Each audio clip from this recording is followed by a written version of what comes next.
an opportunity to introduce young people who have brought honor to the state of Florida. This event is dedicated to the memory of Professor Frank Civic, a retired educator, past educator from Broward County. So we thank Mr. Civic for putting this on.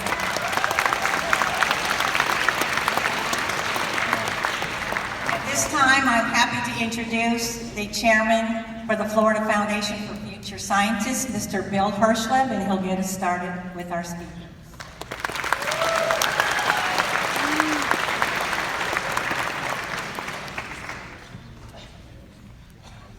Sara Kaufman's passion for science is infectious, and she's inspired many others in her community.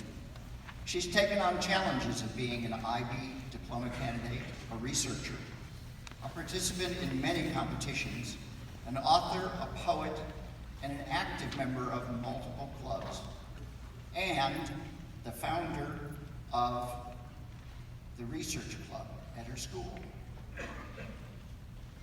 Perhaps her biggest challenge has been public speaking, like me, which was my biggest challenge, and perhaps still is. But she overcame her fear by successfully defending 2 thesis projects, and she's been selected to present at the Florida Junior Science and Engineering and Humanities Symposium and adjacent tonight. Please welcome Sara as she presents Filling the Gap Between Science and Art.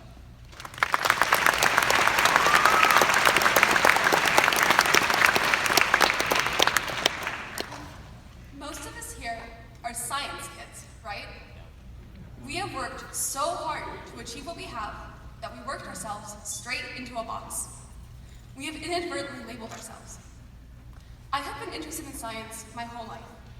The desire to innovate has led me to achieve some of my greatest work. With the desire to innovate, though, comes the urge to create. It started with art classes, painting, pottery. In elementary and middle school, I discovered poetry. I could write anytime, anywhere. I was working on projects that made me happy, so I kept going. At around the same time, though, I discovered science. I began joining science fairs and robotics clubs, and I even made it to Broadcom Masters in 2017. Once again, I was working on projects that made me happy, so I kept going.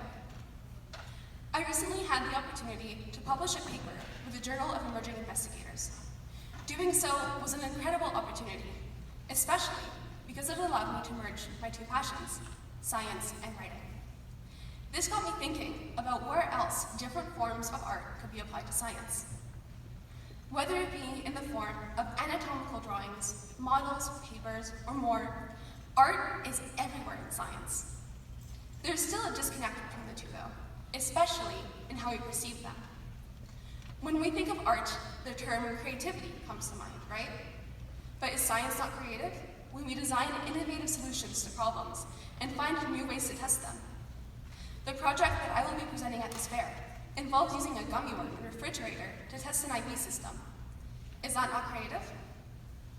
At schools, the sciences and the arts are seen as 2 completely different pathways, with many buildings and departments dedicated to each separately. However, a dancer cannot spin and leap without understanding some of the physics behind their actions. And a scientist cannot present their work to the world without papers and models. What if we start thinking of the 2 as siblings rather than distant relatives? We are all here today because we are united in a common goal, making the world a better place throughout our work. So, whether you are an art kid, a science kid, or both like me, I'm here to tell you to keep going, to keep doing what makes you happy. Thank you.